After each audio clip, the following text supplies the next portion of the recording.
vous invite à prendre une petite cuillère et à goûter et à me faire parvenir vos remarques également. Pourtant, quand arrive le moment de comparer leur glace et une autre sans additifs, ils vont pouvoir se montrer fiers du résultat.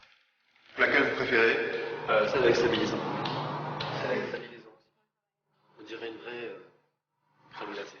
D'accord. Pour eux, il n'y a pas photo. Et pour le consommateur non plus.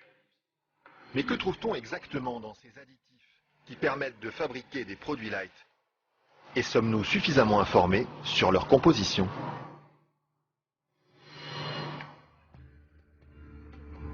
C'est à Vilvoorde, à quelques kilomètres de Bruxelles, que nous sommes allés chercher les réponses. Au bout de cette zone industrielle se cache une usine très discrète, filiale d'un des plus grands groupes chimiques européens. On y fabrique l'un des additifs les plus utilisés par l'industrie, le E441, plus couramment appelé gélatine.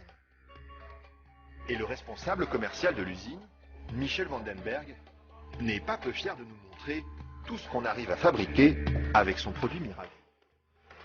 Alors, je vais vous montrer quelques exemples des principales applications de la gélatine. On a vraiment le secteur alimentaire qui est l'application la plus importante au niveau mondial. Alors, vous avez ici tous les produits gélifiés. Le premier marché pour lui, ce sont les bonbons. Mais on trouve aussi sa gélatine dans des gélules pharmaceutiques, des pellicules photo et même des shampoings. Ce serait pas mal qu'il y en ait partout. Mais pour ça, il faut produire toujours plus. Alors ici, l'usine tourne à plein régime. Et la fameuse gélatine de Michel Vandenberg, la voici qui sort, tout au bout de la chaîne.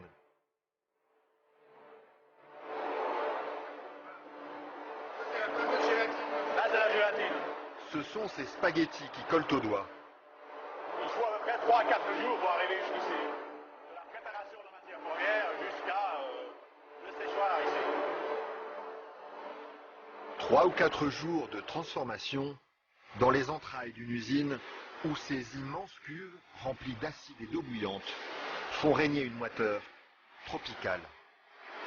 Et au milieu de cette atmosphère étouffante, il y a un détail qui frappe le visiteur et qui pénètre jusque dans les locaux les plus protégés de l'usine. C'est pourquoi ça? Ah, c'est les odeurs. Ça sent mauvais ici?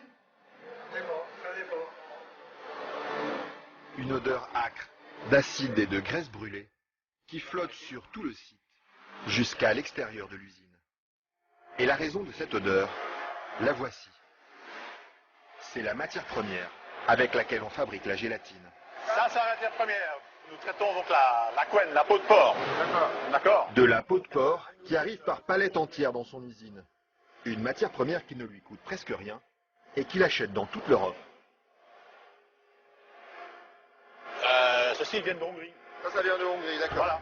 Et tous les jours, près de 150 tonnes de couenne de porc attendent dans ce hangar d'être dévorées par un monstre d'acier au nom évocateur, Dinosaurus.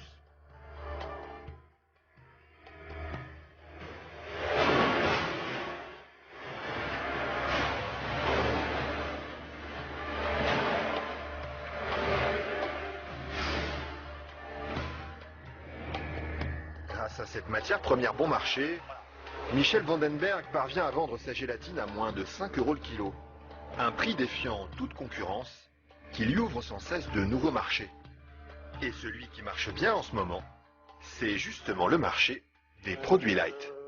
Attendez, il ne faut pas filmer ça à 1 minute. Mais voilà, ceci, qui est un beurre allégé, 40%. Alors un fromage frais, 0% matière grasse. Et chez lui, on trouve même les plus grandes marques.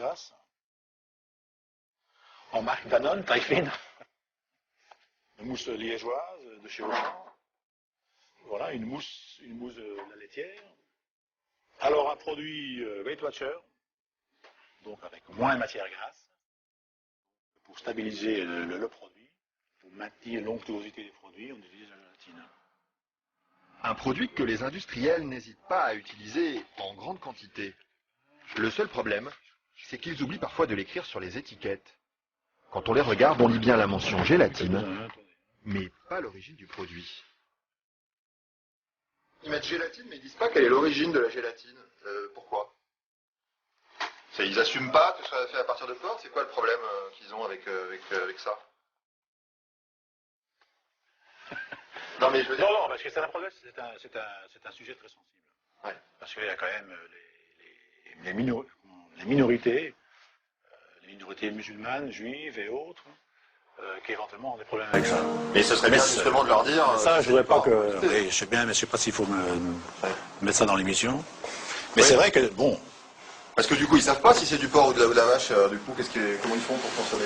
C'est ça le problème. Il faudrait peut-être leur dire.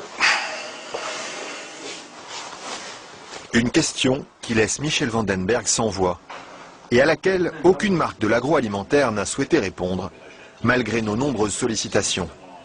À croire que la gélatine de porc est un sujet sur lequel il préfère rester discret. Maintenant, si vous faites une mousse au chocolat chez vous à la maison, moi j'en fais chez moi aussi, je n'utilise pas de gélatine. Hein, mais... Pourquoi ils utilisent, eux, les industriels,